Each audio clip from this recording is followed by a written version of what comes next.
Olá, bem-vindos de volta. Vamos seguir o nosso estudo bíblico. Obrigada, Senhor, pela tua palavra. Abre os nossos olhos, nossos ouvidos, para que a gente enxergue o teu reino, para que a gente te veja através da leitura da Bíblia. Amém. Bom, nós terminamos o capítulo 41 de Gênesis no vídeo passado. E eu quero fazer agora, rapidamente, antes da gente começar o capítulo 42, um estudo da tipologia do 41. Lembram? Isso foi o que Jesus ensinou. Depois que Jesus morreu na cruz, antes de ele subir aos céus, ele ressuscitou e ele ficou 40 dias aqui na terra conversando com seus discípulos.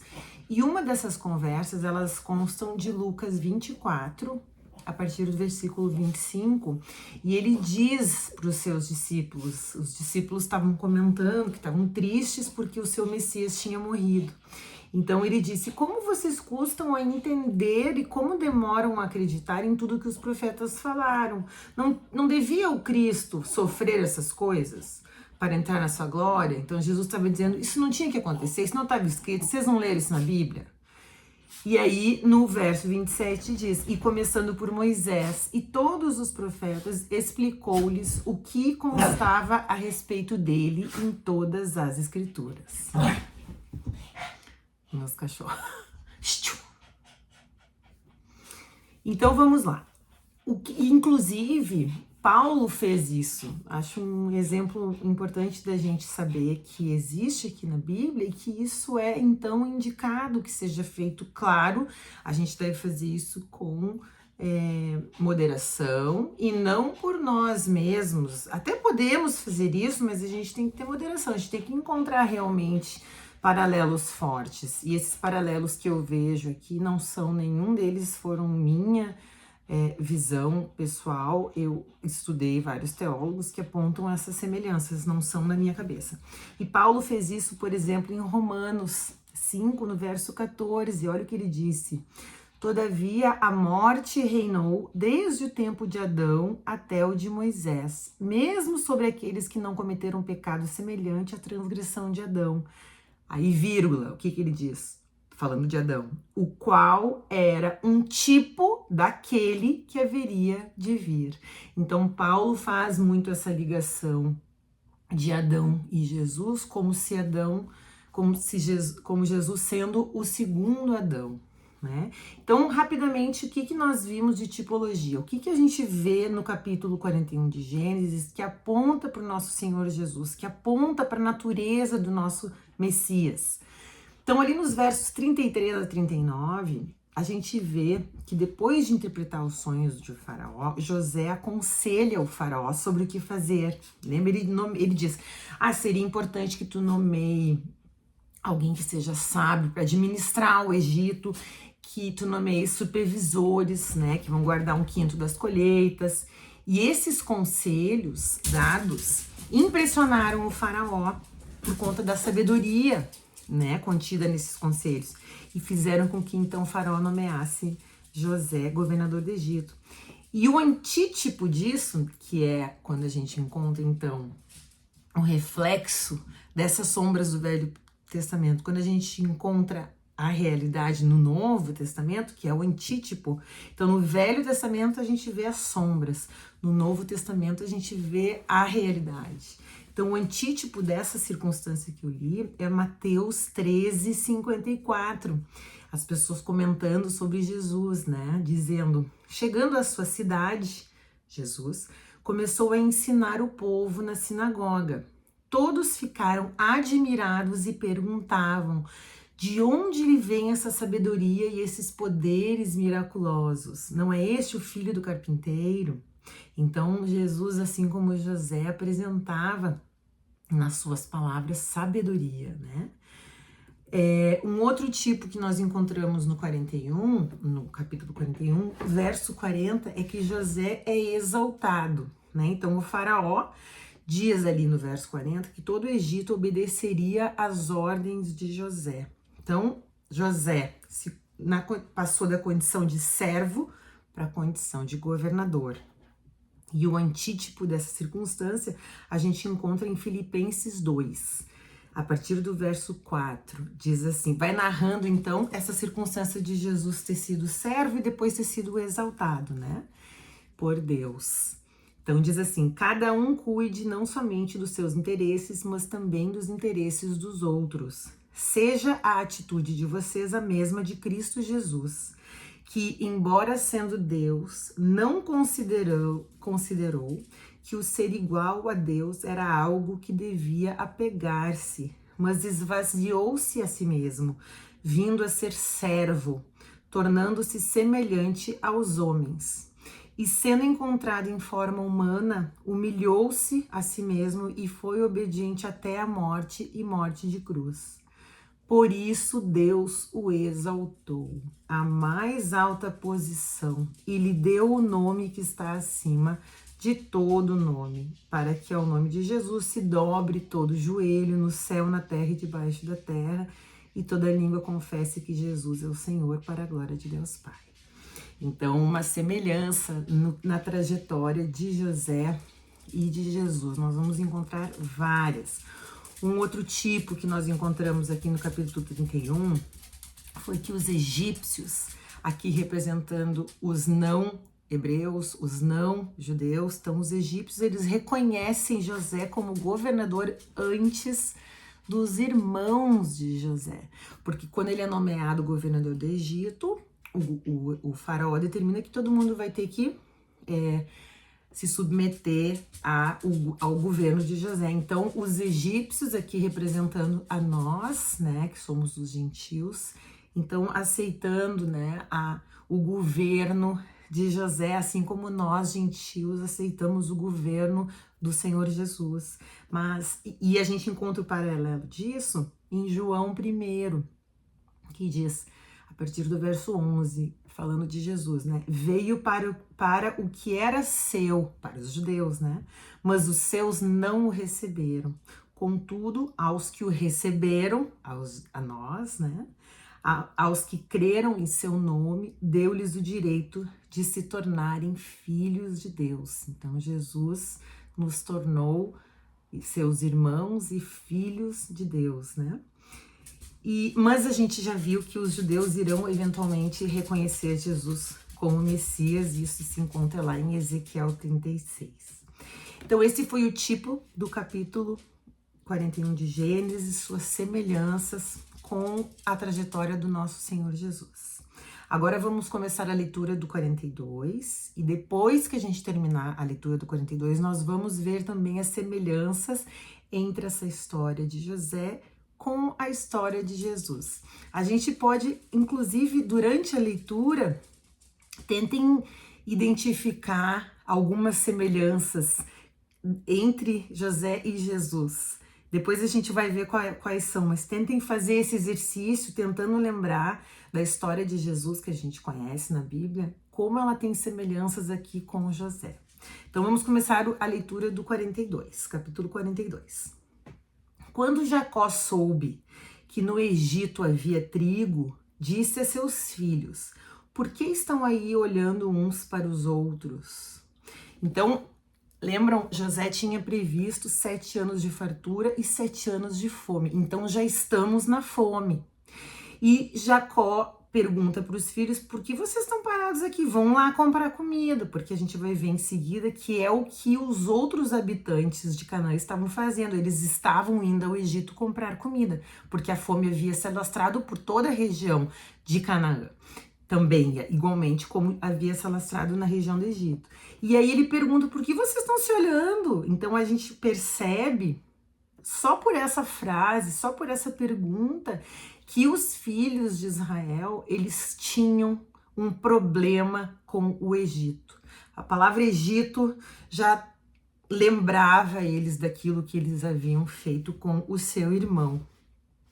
Então, agora, eles teriam que ir para o lugar para onde eles tinham mandado o seu irmão de 16 anos como escravo, né?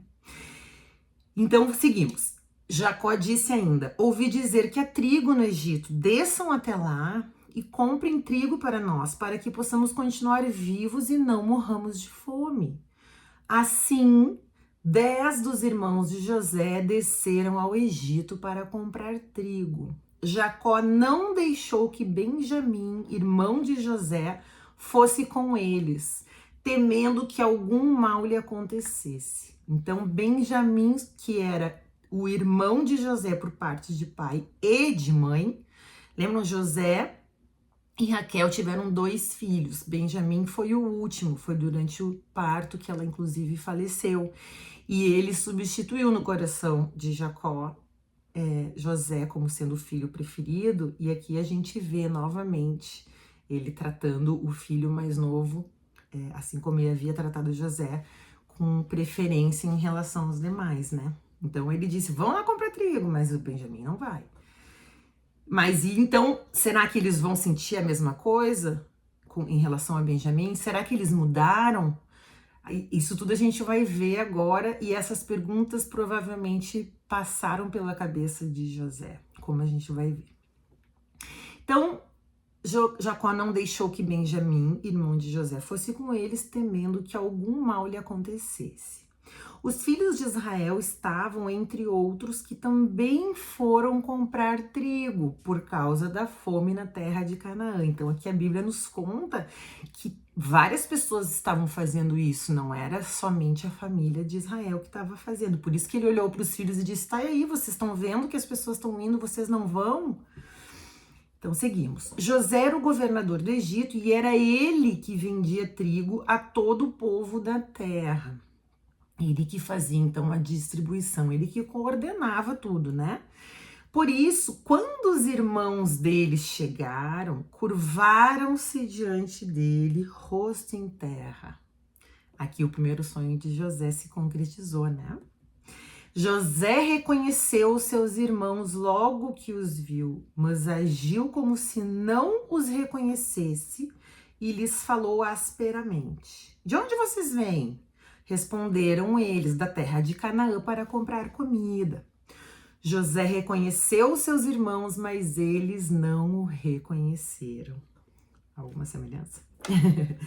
Lembrou-se então dos sonhos que tivera a respeito deles e lhes disse, vocês são espiões, uma acusação grave, vieram para ver onde a nossa terra está desprotegida. Por que ele fez isso? A gente tem que se perguntar nesse momento. Ele vê os irmãos e a reação que ele tem é inventar que eles estavam ali como espiões. Então a gente começa a perceber que ele tem algum plano na cabeça dele que a gente vai tentando entender e conseguindo compreender com o passar do tempo. Mas a gente vê que existe uma estratégia. Agora a gente se coloca no lugar dele. O que ele está vendo na frente dele? Ele está vendo na frente dele 10 irmãos, mas ele tem 11 irmãos homens. Será que ele pensou, cadê meu irmão Benjamim? Será que eles fizeram com ele o que eles fizeram comigo? Será que eles mataram meu irmão? Será que eles venderam meu irmão?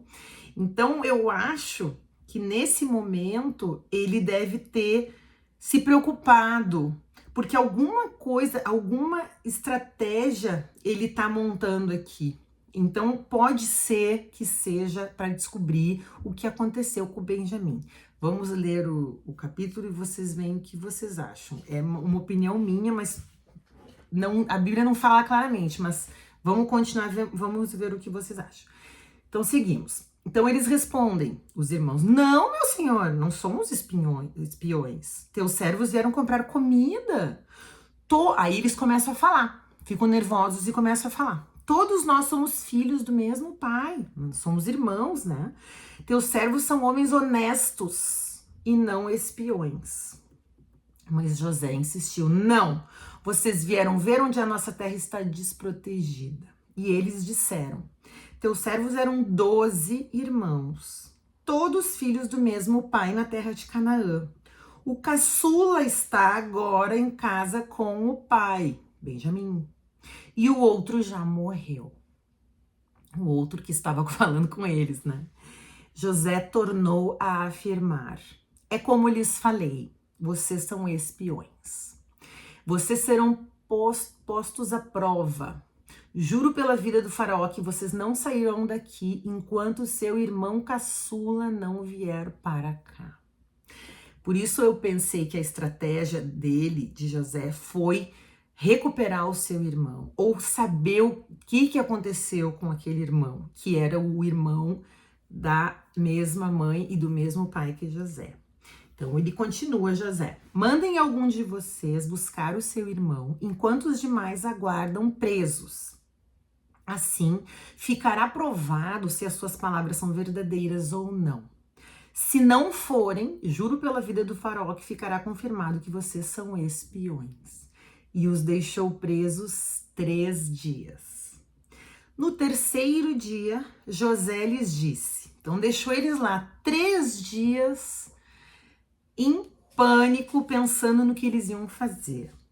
Então, no terceiro dia, José lhes disse: eu tenho temor de Deus. Se querem salvar suas vidas, façam o seguinte: se vocês são homens honestos, deixem um dos seus irmãos aqui na prisão, enquanto os demais voltam levando trigo para matar a fome das suas famílias. Por que ele manda todos os irmãos e deixa um apenas? Porque era uma viagem de 400 quilômetros, numa época em que havia sequestros e não era um lugar seguro. Como é que ele ia? Ele não poderia mandar um sozinho, então ele manda todos e deixa um para trás. E aí, assim, ele vai escolher qual deles. Olha o que vai acontecer. Ele diz, então, mandem, né? Deixem um irmão aqui e vão lá com os demais, levem trigo para matar a fome. E aí, verso 20: tragam-me, porém, o seu irmão caçula, Benjamim, para que se comprovem as suas palavras e vocês não tenham que morrer. Eles se prontificaram a fazer isso e disseram uns aos outros: olha o que eles vão falar. Certamente estamos sendo punidos pelo que fizemos a nosso irmão. Vimos como ele estava angustiado quando nos implorava por sua vida, mas não lhe demos ouvidos. Por isso nos sobreveio essa angústia. Então aqui nós vemos que depois de 20 anos, aqueles irmãos estavam com a consciência culpada. Eles tinham carregado nas costas essa pedra, a pedra da culpa, todo esse tempo. Então Rúben respondeu. Rúben era o filho mais velho de todos. Eu não lhes disse para não maltratar o menino, mas vocês não quiseram me ouvir. Agora teremos que prestar contas do seu sangue. Eles não sabiam, porém, que José podia compreendê-los, pois ele lhes falava por meio de um intérprete. Então José ouviu aquela conversa e entendeu. Nisso José retirou-se e começou a chorar, mas logo depois voltou e conversou de novo com eles. A Bíblia não diz por que ele chorou, mas a gente, se colocando assim no lugar dele, imagina que ele devia ter pensado durante tantos anos: aqueles meus irmãos me odiavam. E aí o que ele vê na frente dele são irmãos culpados, comidos, corroídos pela culpa, irmãos arrependidos do que eles fizeram, e acho que isso deve ter, de uma certa forma, dado até um alívio para ele, de sentir que ele não era tão abandonado quanto ele imaginava ser pela família, né? Mas aí, por conta de Rúben ter dito que ele tinha dado a ideia: não maltratem o menino, por conta disso, a gente vê ali no verso 24 que ele diz: então escolheu Simeão e mandou acorrentá-lo diante deles. Simeão é o segundo da escadinha dos irmãos, é o segundo mais velho. Então, como Rúben deixou claro que ele tinha sido contra o que fizeram de mal para José, ele não escolhe Rúben para ser acorrentado, ele pega o próximo irmão, que é Simeão. Lembram de Simeão? Simeão e Levi foram aqueles irmãos que, quando houve aquela circunstância com a irmã deles, eles entraram lá em Siquém e mataram todos os homens, inclusive os que não tinham nada a ver com a história. Lembram? Então, esse é o Simeão. Então, verso 25. Em seguida, José deu ordem para que enchessem de trigo suas bagagens, devolvessem a prata de cada um deles, colocando-as nas bagagens, e lhes dessem mantimentos para a viagem, e assim foi feito. Olha que interessante esse verso 25. José bota então trigo, né, nas bagagens, o trigo representando aqui a salvação daquela família que estava com fome. Então ele coloca aquele trigo que vai sustentar aquela família, né? E ele bota o dinheiro deles que eles tinham trazido para comprar ali. Então ele devolve o dinheiro, porque, e aqui eu já vou adiantar um tipo, porque eu acho que é importante esse verso 25, ele aponta para uma circunstância muito bonita da salvação, que a salvação que o nosso Senhor nos traz, ela é de graça. A gente não consegue comprar com as nossas boas obras, né? Eu ouvi uma frase que eu achei muito bonita, que diz assim, todas as religiões falsas, elas ensinam coisas que a gente precisaria fazer para ganhar a salvação. Ah, então tem que orar 5 vezes por dia, tem que se ajoelhar, tem que... Então, as religiões falsas, elas ensinam que a gente precisa comprar a salvação com as nossas atitudes. E Jesus, que não é religioso, que brigava com religiosos, ele diz o contrário. A salvação é gratuita. Não tem nada que eu possa fazer para ganhar minha salvação, apenas acreditar em Jesus. Ponto final. As boas obras, as boas atitudes que eu vou fazer não é para ser salva, é porque eu fui salva e recebi o Espírito Santo, eu vou ter vontade, eu vou ter necessidade de ajudar, de ser generosa, mas é uma consequência e não é para obter a salvação. E eu vejo isso nesse verso 25. Eu vejo José dando então a comida para eles levarem para a família, para salvar a família, e botando o dinheiro deles, porque não é o dinheiro dele que está comprando a salvação. Então não é o nosso dinheiro, entre aspas, as nossas boas ações que compram a nossa salvação. Eu vejo essa tipologia aqui. E assim foi feito. Verso 26. Eles puseram... só um detalhe, então, desculpa que eu esqueci, que eu achei muito bacana, que eu vi uma frase assim, todas as falsas religiões apontam para algo que a gente precisa fazer. E a única religião, entre aspas, certa, né? A única coisa que Jesus diz é, está feito, né? Quando Jesus morre na cruz, ele diz, a última coisa que ele diz é, está feito. E a gente não tem que fazer nada, ele fez. Então, todas as outras religiões que dizem que a gente precisa fazer alguma coisa, precisa confessar, precisa ir na missa, não. Jesus falou, está feito. Ele que fez, não somos nós que fazemos nada para sermos salvos.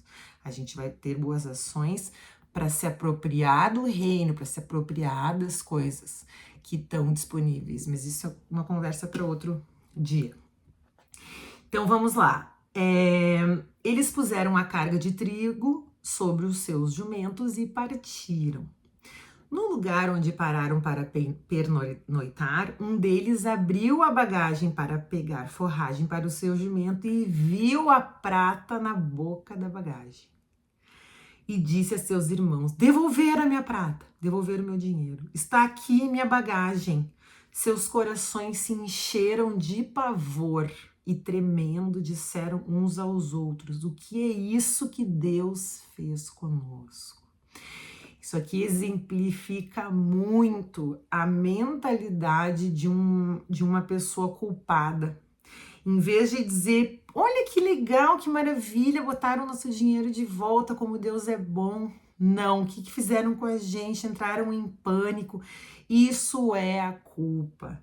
Por isso que não existe preço, não existe preço fazer a coisa certa, dormir em paz. Porque quando a gente comete desvios de conduta ou erra, é isso que acontece, a gente fica cego para enxergar as coisas boas, a gente não consegue se perceber merecedor de nada, porque a culpa come a gente por dentro, né? E isso é um exemplo aqui no verso 28. Então vamos seguindo. Ao chegarem à casa de seu pai Jacó, na terra de Canaã, relataram-lhe tudo o que lhes acontecera, dizendo: O homem que governa aquele país falou asperamente conosco e nos tratou como espiões da terra, mas nós lhe asseguramos que somos homens honestos e não espiões. Dissemos também que éramos 12 irmãos, filhos do mesmo pai, e que um já havia morrido, e que o caçula estava com nosso pai em Canaã. Então, o homem que governa aquele país nos disse: vejamos se vocês são honestos. Um dos seus irmãos ficará aqui comigo e os outros poderão voltar e levar mantimentos para matar a fome das suas famílias. Tragam-me, porém, o seu irmão caçula para que eu comprove que vocês não são espiões, mas sim homens honestos. Então lhes devolverei o irmão e os autorizarei a fazer negócios nesta terra. Ao esvaziarem as bagagens, dentro da bagagem de cada um estava a sua bolsa cheia de prata. Quando eles e seu pai viram as bolsas cheias de prata, ficaram com medo.